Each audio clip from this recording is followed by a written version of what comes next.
Friday. As Nettie sat in her empty house, she missed Keith dearly. The silence was almost suffocating, with only the occasional sound of the air conditioning or refrigerator humming in the background. Her mother had already left for work at TMI Labs, and Keith was at school. Nettie longed for the connection and companionship that she was used to having. Feeling restless, Nettie grabbed her phone and stylus, intending to text Jack. She knew he had the day off due to his detention, but she needed someone to talk to. As she typed out a message, her fingers tapping on the screen, she hoped for a quick response. Tonight was the night of their plan, and everything had to go perfectly. Nettie checked her degausser machine in her backpack, making sure it had a full battery. Within minutes, Jack replied, urging Nettie to come over and help set up for their mission before they went out for karaoke later that night.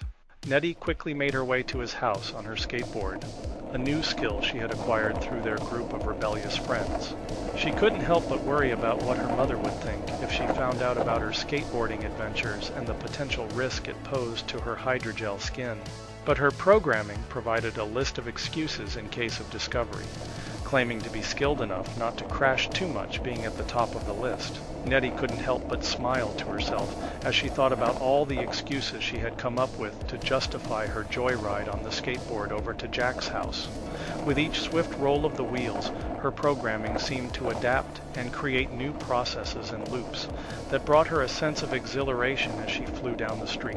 Despite knowing the most efficient route to Jack's house, Nettie found herself taking a slightly longer path in order to fully enjoy the rush of speed and movement.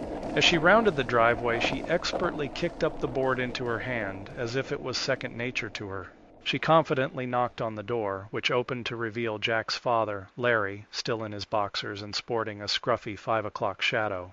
Her air particulate sensors quickly analyzed Larry's breath and determined that it would be best for her to lean back slightly while he spoke. "Oh, you again," Larry grumbled, rubbing his eyes. "I liked it better when my son was the anarchist. It meant sleeping in late and not waking up at the crack of dawn." The sound of beer cans crinkled under his feet as he stepped back over the mess that had accumulated since Cassie helped him clean just the other day. Nettie took a moment to observe Larry's overall health and lifestyle after the recent cleanup, tilting her head slightly as she spun one of the wheels on her brand new skateboard with her index finger. "Larry, you aren't getting much exercise," Nettie pointed out. Larry furrowed his brow at her assessment. Nettie took a step forward and closed the door behind her. "Exercising would only hinder my ability to prestige in modern warfare for the 9th consecutive time, my dear," Larry retorted with a grin, gesturing towards his gaming console. He spoke in a contrived British accent, his posture rigid and his hand reaching for an imaginary dinner jacket on his hairy, exposed chest. Nettie mimicked him, adding a dramatic curtsy with her own faux accent. "You're all he has, Larry. Why don't you join me for a nightly run or—" She paused to add a wink. "Partake in some virtual reality sports using your preferred medium of choice, software. We can even prestige you in games that require modest physical activity." Larry's breath reeked as he let out a guffaw in Nettie's direction. "I'm honored to have such thoughtful friends through my son. You really want to run with me?" "Not tonight, but yes," Nettie replied confidently. "Oh, you're one of those all show of heart but no actual follow-through," Larry scoffed, eyeing her up and down with a raised brow. Nettie flashed him a small smile. "But tomorrow, mister, I'll be here at 2100 hours, and we'll take the park route, loop around behind the shopping center, and finish off with a sidewalk jog back into the neighborhood before returning home. 1 whole mile," she declared determinedly. Larry's eyes widened as they focused on Nettie. The accusation in his voice was clear as he spoke. "You measured it out? You were planning this?" His eyebrows furrowed in disbelief as he tried to make sense of the situation. Nettie could only smile and nod, feeling a small sense of satisfaction at successfully pulling off her plan. She turned to face Larry's father, her friend's face etched with a mix of admiration and appreciation. She didn't want to reveal that she had a special talent for gauging distances on the fly, thanks to her ability to read maps from the server at home. It was this skill that had allowed her to orchestrate this excursion for the benefit of Larry's health, while also making him feel thought of in a positive way. "So, what's on the agenda for tonight if you can't join me?" Larry asked casually, leaning against the back of a sofa that was littered with discarded pizza boxes. Nettie took a moment to scan his appearance, noting his disheveled hair and strong odor. She couldn't help but feel the urge to teach him manners and help him break free from his obsession with first-person shooter video games. We're planning on going to Rockin' Ricky's on Green Street after everyone gets back from school tonight, Nettie explained, her tone confident. It should be around 9 or 9:30. Maybe I'll come along and watch you all sing, Larry replied with interest. But before he could continue, Nettie couldn't resist one last remark. Just make sure to take a shower and wear something other than boxers, she teased with a smirk. Larry let out a chuckle before retorting, and you have some nerve telling me to wear clothes. He nodded in agreement before adding, I'll see if I can find something clean. Nettie cautiously made her way to the back room, where Jack and Candace were already huddled over the EMP device. Its metallic surface glinted in the dimly lit space, emanating an almost ominous aura. Nettie knew that this device held the power to wipe out any evidence of her true nature, but she also felt a twinge of unease at being so close to it. Should you really be around these things? Candace's worried tone broke through the silence as Nettie entered the room, closing the door behind her. Don't close the door, Jack quickly interjected. Why not? Nettie asked, confused. The EMP won't deploy based on whether the door is open or closed. Dad's been on our case about leaving the door open when my girlfriend is over, Jack explained with a hint of annoyance. We skinny dip in your pool, Jack. What more could we possibly do behind a closed door? Nettie quipped, deciding to ignore Jack's request, and began closing the door. Hey! Larry's voice suddenly rang out. Leave it open a crack. Larry! Candace scolded from inside the room. What do you think could possibly happen? Nettie is right here with us. Larry's response came muffled through the partially open door from the living room. Just because I'm an old man doesn't mean I don't know about the ménage à trois. The sound of his cackling laughter echoed through the space, sending chills down Nettie's spine. Nettie's eyes widened in surprise, and she turned to Jack, who was nearly craning his neck to look away from the EMP device on his bedroom floor. Candace's lip curled in shock and disgust as all three teens reached for the door at once, shutting it with a resounding click. Why is he being so protective now when we've been having naked cannonball competitions in your above-ground pool for months? Candace exclaimed incredulously. Blame Nettie and Cassie, Jack replied matter-of-factly. What? Nettie shook her head in confusion, her digital programming unable to process the sudden shift in their father's behavior. Cassie helped him clean the house. Nettie tried getting Dad in shape. He even bought us all bathing suits.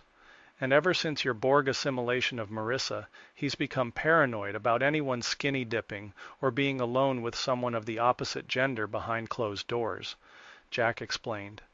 Speaking of which, you need to tell Marissa to bring a bathing suit if she comes over because Dad said no swimming without proper attire. Candace blinked rapidly, trying to process everything that was happening. What did your dad do? She asked. I think it has something to do with the EMP thing, Candace asked again, her voice trailing off uncertainly. Is it safe for Nettie to be here while it's charged? I'm right here with you, Nettie reassured them with a smile.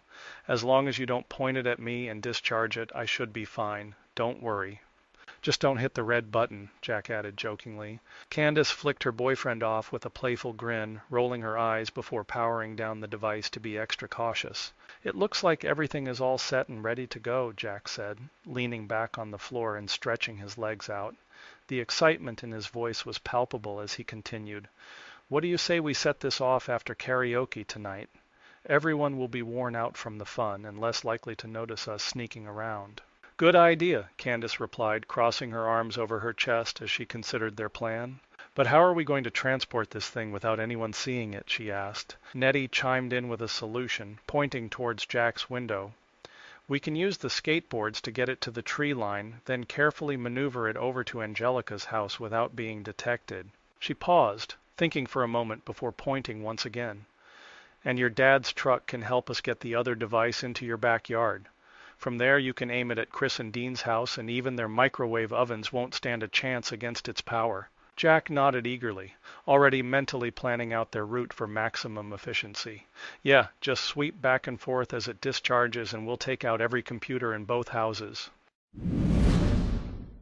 Nettie eagerly watched as Keith, Marissa, and Kyle effortlessly glided across the street on their skateboards. Their movements were fluid and graceful, a testament to their skill and familiarity with the sport. Marissa seemed to have a natural talent for it, while Kyle struggled to keep his balance. Keith stayed close behind him, ready to catch him if he fell. As they reached the other side of the street, Kyle was the first to dismount from his board, still a little shaky but determined to improve. Nettie thought about suggesting that they invest in some safety equipment for the less experienced members of their group, but didn't want to come across as bossy or overbearing. "How do you guys make it look so easy?" Kyle asked, holding up his version of their shared Control+Alt+Delinquents designed board. "You'll get there," Keith reassured him with a warm smile, wrapping an arm around Nettie in a casual embrace. She didn't mind, even though they were in public and other students could see them. She returned the hug gladly. "Just keep practicing and never give up," Keith added with confidence. "Okay," Kyle said nervously before carefully stepping back onto his board. "What's next on our agenda?" Jack interjected, taking charge as usual. "We should review our plan for after karaoke tonight." He turned to Keith and asked, "Did you double-check that the computer systems will shut off surveillance footage between midnight and 1:30 a.m.? Keith nodded confidently. "Yes, I made sure right before we left. I installed that program that Nettie created. As long as it functions properly." "Are you doubting my skills?" Nettie playfully teased Keith as she followed him on her skateboard back towards Jack's house. Kyle stumbled off his board, but Candace was quick to catch him before he fell. "Stay away from my girl, bro," Jack joked, a mischievous grin spreading across his face. "Sorry," Kyle exclaimed, hastily getting up from where he had fallen on the ground. His cheeks were flushed with embarrassment. "He's just kidding," Marissa chimed in, her voice filled with amusement as she pushed forward confidently on her skateboard to catch up to Jack. She playfully punched him in the arm before turning her attention back to Kyle. "Besides, he's mine." "Oh," Kyle said, nodding his head in understanding. "Okay." He looked down at his skateboard and went to stand on it again, but then he suddenly looked up as if something had just registered in his mind. "Wait, I'm yours?" Marissa's eyes widened in surprise, realizing what she had just said. The rest of the Control+Alt gang paused their skateboarding halfway to Jack's house to watch the unfolding scene. Marissa shrugged her slender shoulders and smiled at Kyle, who stood still on his skateboard. "Well, only if you want. You used to pick on me the last few years," Kyle reminded her. Marissa looked away, feeling guilty. "I'm sorry about that, Kyle." She apologized sincerely. "You're going to have to explain this to my parents, you know that," Kyle pointed out nervously. "So, is that a yes?" Marissa asked, a hopeful glint in her eye. Jack couldn't contain his excitement any longer. "Oh, just kiss him already," he yelled. "And bring some bathing suits. We need to take this to the pool. Dad will be all over us if we strip down now. This is like a gang of couples. Me, Candace, Marissa, Kyle." He trailed off at the thought of Keith and Nettie. "What about Keith and Nettie? They can't be a couple," Kyle asked. "Nettie is adopted," Candace explained, her voice soft and understanding. "But please don't tell anyone." She glanced over at Keith and Nettie with a knowing smile. Marissa shook her head at the two of them, playfully scraping one index finger over the top of her other finger as if teasing them. The group continued on their way to Jack's house, laughter and chatter filling the air. "All this time I was bullying the shit out of you two, I was right?" Marissa's smile turned to a slight frown as she reached out to hold onto Kyle's shoulder, seeking support. Her gaze shifted between Keith and Nettie, seeking forgiveness. "I apologize. When I made those accusations at the dance, I was just trying to get a rise out of you. But now that I know the truth, I realize how wrong I was to have treated you all so poorly." "Marissa," Keith said softly, reaching down to take Nettie's hand in his. "It's okay. You're one of us now." "Yeah, big time. After everything you've done since then, your apology is more than enough," Nettie nodded in agreement. "Okay," Marissa nodded earnestly. "So, when you all went to the pool, did you guys, do it?" Jack let out a chuckle, and Candace couldn't help but laugh along with him and Keith. The rest of the group joined in on the inside joke, repeating the mantra, "No sex in the pool." Keith shook his head at Marissa with a small smile on his face. No, Nettie would never allow that to happen. Plus, it would be a nuclear apocalypse, Jack added with a smirk, earning a nod of agreement from Candace. "Not anymore, though. Your dad would kill us," Candace said playfully to Jack. A voice broke through the chatter, sharp and high-pitched. "Hold on," Kyle's voice broke between a scream and a squeak. "You guys did it?" "Nah, man, Dad would kill us," Jack assured Kyle, while he and Candace laughed at their joke, which had everyone on edge for just a moment. "We're all waiting until hell freezes over, don't worry, man. And we have a dress code now. You missed the Wild West days of the pool by about a week." "But you got naked?" Kyle asked. "Yes," Nettie said, "but that's all we did. And that only became a thing because Jack let us borrow his pool while he ran off to get our clothes back from Dean's place when they tried to get us in trouble by their parents after they invited us to their place to go skinny dipping. Couldn't let them feel like they were played," Jack explained. "And I came back with him," Candace explained. "He went to grab their clothes, but since we felt sorry that they got played," Jack interrupted, "like a grand piano." Marissa nodded as they slow-skated the rest of their way to Jack's house. She continued to explain. "We didn't want our friends to feel like we saw something we weren't supposed to, so we just jumped in, too. And then my dad started getting on us about the nudity," Jack added. "And our mom found out," Nettie also added. "That was that," Keith said. "Oh, no," Marissa sighed. "Kind of glad we weren't around when you all's parents found out. My parents would kill me. Or worse, send me to private school." "Well," Jack said, "we all have our priorities," he added, with a nod and a nervous shift of his eyes toward the rest of the Control+Alt+Delinquents. As they reached Jack's driveway, Candace stepped off her skateboard and turned to her friends. "Just make sure my parents don't find out," she warned. "I doubt they'd care too much, but it's always better not to tempt fate, you know?" Kyle nodded in agreement. Good to know what secrets to keep. Marissa couldn't help but ask, "What about your parents? Does your mom know about us being more than just step-siblings?" Keith blushed and stammered, unable to answer. Nettie simply shrugged, while Marissa and Kyle's jaws dropped in unison as they realized that their mother must know the truth. Jack broke the awkward silence with a sly giggle. "Let's just pretend they're from Kentucky and it won't hit so hard." He opened the front door for them to enter the house. In the hallway, Nettie opened a closet door and pulled out a cheap one-piece bathing suit that fit her. She explained that they had all chipped in to buy these suits after being caught skinny dipping, but also Larry pitched in and bought extras. "We're about the same size," Nettie lied, making Marissa raise an eyebrow at the obvious fib. "If you want to choke me to death," Marissa teased, "your suit is going to chop off my arms and dig into my—" She trailed off with a mischievous smile. "Okay," Nettie interrupted before Marissa could finish her sentence. "Maybe Candace has an extra suit?" She called out to Candace in Jack's room, asking if she had a spare for Marissa since she was too small for their current suit. Candace appeared at the doorway with folded arms. "Did you just call us fat?" she joked, teasing Nettie's comment about only fitting a midget. Marissa quickly jumped in to clarify. "No, she didn't," she stated, rolling her eyes at Nettie's height comment. "She's just a shorty, and her suit won't fit anyone but a midget." Nettie smiled at the banter between her friends as Candace pushed her aside to retrieve a colorful suit that would fit Marissa better. Candace handed Marissa the brightly colored bathing suit, a garish creation that seemed more fitting for a circus than a pool party. "Here, you can have this one," she said with a playful smirk. "It looks like it was designed by someone who killed a clown." "We can leave all our suits here and go for a swim later," Candace suggested. As the group gathered in the dressing room, laughter and chatter filled the air. Kyle emerged from Jack's room wearing a pair of swimming trunks borrowed from his friend. Behind him, Jack appeared wearing a pair of sunglasses and carrying towels. "Come on, guys, the dressing room's clear," Jack exclaimed, leading the way to the pool area. Nettie wasted no time and jumped into the water, followed by Marissa, Keith, Jack, and finally Kyle, after hesitantly testing the temperature. The cool water enveloped them as they splashed around playfully. "Oh, it's cold!" Kyle exclaimed as he shivered. Without hesitation, Marissa pulled him close to her chest, holding him like a protective teddy bear. Now that everyone had some sort of clothing on, they were able to be closer than usual. Keith held Nettie in his arms against one side of the above-ground pool wall, while Jack and Candace did the same on the other side. It felt like a cozy group date with friends. Jack couldn't help but notice how comfortable Marissa seemed with them now. She was no longer seen as an outsider or someone to pick on. Instead, she was cherished and loved by her boyfriend Kyle and accepted by their group. "How are you feeling, Marissa?" Jack asked kindly. Marissa smiled back at her friends and hugged Kyle tightly. "Just right," she replied contentedly.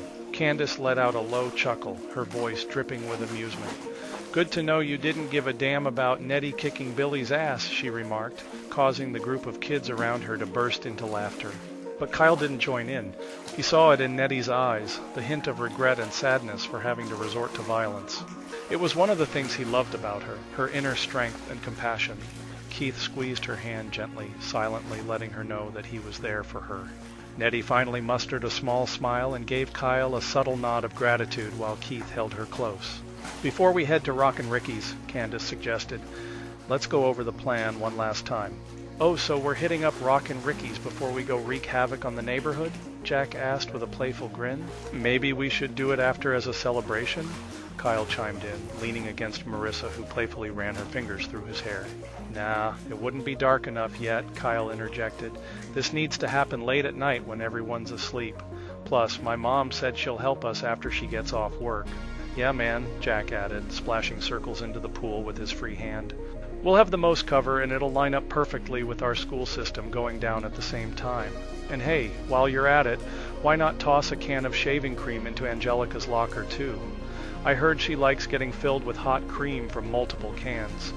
His words were met with uproarious laughter from Marissa and a splash in the face from Candace. We can grab some extra cans on our way to karaoke, Nettie chimed in unexpectedly. Kyle turned to her in surprise, a smirk forming on her lips. Who are you and what did you do with Nettie? Keith teased. The group continued to chat and make plans for their prank, their voices mixing with the sound of splashing water and laughter. The sun was setting, casting a warm orange glow over the scene. It was moments like these that Kyle cherished, surrounded by his best friends, making memories that would last a lifetime.